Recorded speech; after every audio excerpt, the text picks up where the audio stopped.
Chapter 2. Be still and know. Now, in order that you may learn to know me, so that you can be sure it is I, your own true self, who speak these words, you must first learn to be still, to quiet your human mind and body and all their activities so that you no longer are conscious of them. You may not yet be able to do this, but I will teach you how. If you really want to know me and are willing to prove it by trusting me and obeying me in all that I now shall call upon you to do, listen.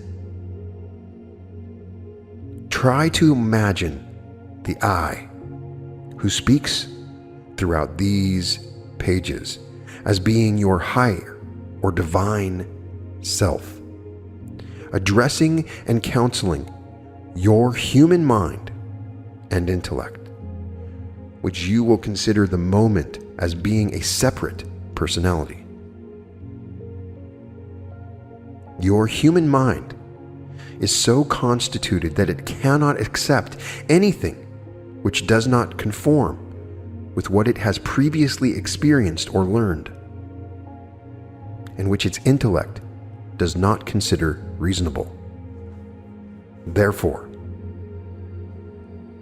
in addressing it, you are using such terms and expressions as will most clearly explain to your intellect the truths it must understand before the mind can awake to the consciousness of your meaning.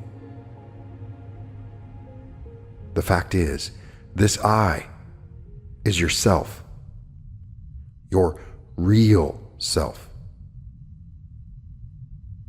Your human mind has heretofore been so engrossed with the task of supplying its intellect and body with all manner of selfish indulgences that it has never had time to get acquainted with the real you, its true Lord and Master.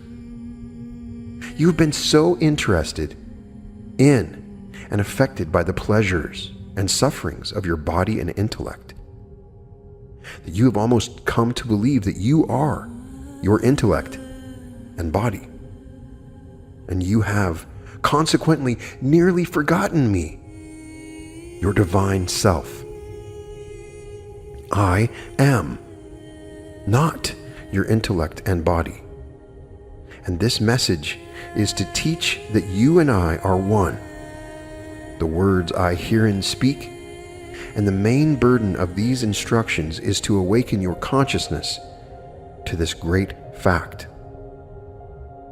You cannot awaken to this fact until you can get away from the consciousness of this body and intellect, which so long have held you enslaved.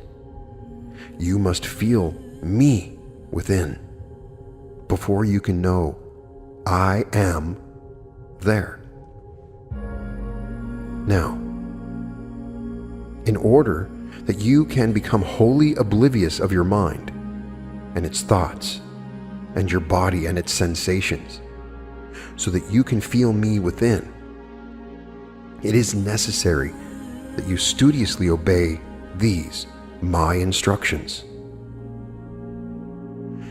Sit quietly in a relaxed position, and when wholly at ease, let your mind take in the significance of these words. Be still and know I am God. Without thinking, allow this, my divine command, to penetrate deep into your soul. Let whatever impressions that come to your mind enter at will without effort or interference on your part.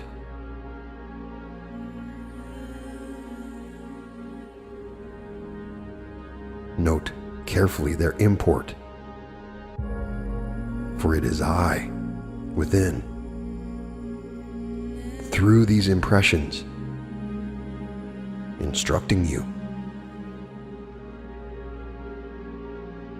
Then, when somewhat of their vital significance begins to dawn upon your consciousness, speak these, my words, slowly, imperatively, to every cell of your body, to every faculty of your mind, with all the conscious power you possess. Be still and know I am God.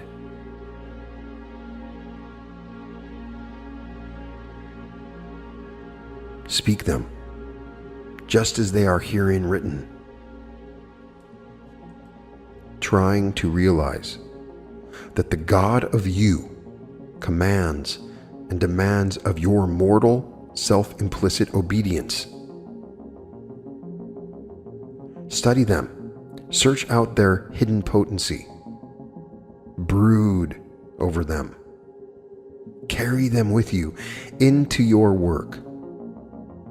Whatever it be, make them the vital, dominating factor in your work, in all your creative thoughts. Say them 1,000 times a day until you have discovered all my innermost meaning, until every cell of your body thrills in joyful response to the command, be still, and instantly obeys. And every vagrant thought hovering around your mind hides itself off into nothingness. Then, as the words reverberate through the caverns of your now empty being, then, as the sun of knowing begins to rise on the horizon of your consciousness, then will you feel the swell of a wondrous, strange breath filling you to the extreme of all your mortal members, causing your senses almost to burst with the ecstasy of it. Then will there come surge after surge of a mighty, resistless power rising within you, lifting you almost off the earth. Then will you feel within the glory, the wholeness, the majesty of my presence. And then you will know I am God. You, when you have felt me thus in such moments within, when you have tasted of my power, hearkened to my wisdom, and know the ecstasy of my all-embracing love, no disease can touch it. No circumstance can weaken. No enemy can conquer you. For now you know I am within. And you always hereafter will turn to me in your need, putting all your trust in me and allowing me to manifest my will. You, when you turn thus to me, will always find me an unfailing and ever-present help in time of need. For I will so fill you with a realization of my presence and of my power, that you need only be still and allow me to do whatever you want done. Heal your ills and those of others. Illumine your mind so you can see with my eyes the truth you seek, or perform perfectly the tasks which before seemed almost impossible of accomplishment. This knowledge, this realization will not come at once. It may not come for years. It may come tomorrow. It depends upon no one but you, not upon your personality, with its human desires and human understanding, but upon the I am of you, God within. Who is it that causes the bud to open into the blossom? Who causes the chick to burst its shell? Who decides the day and the hour? It is the conscious, natural act of the intelligence within, my intelligence directed by my will, bringing to fruition my idea and expressing it in the blossom and in the chick. But did the blossom and the chick have anything to do with it?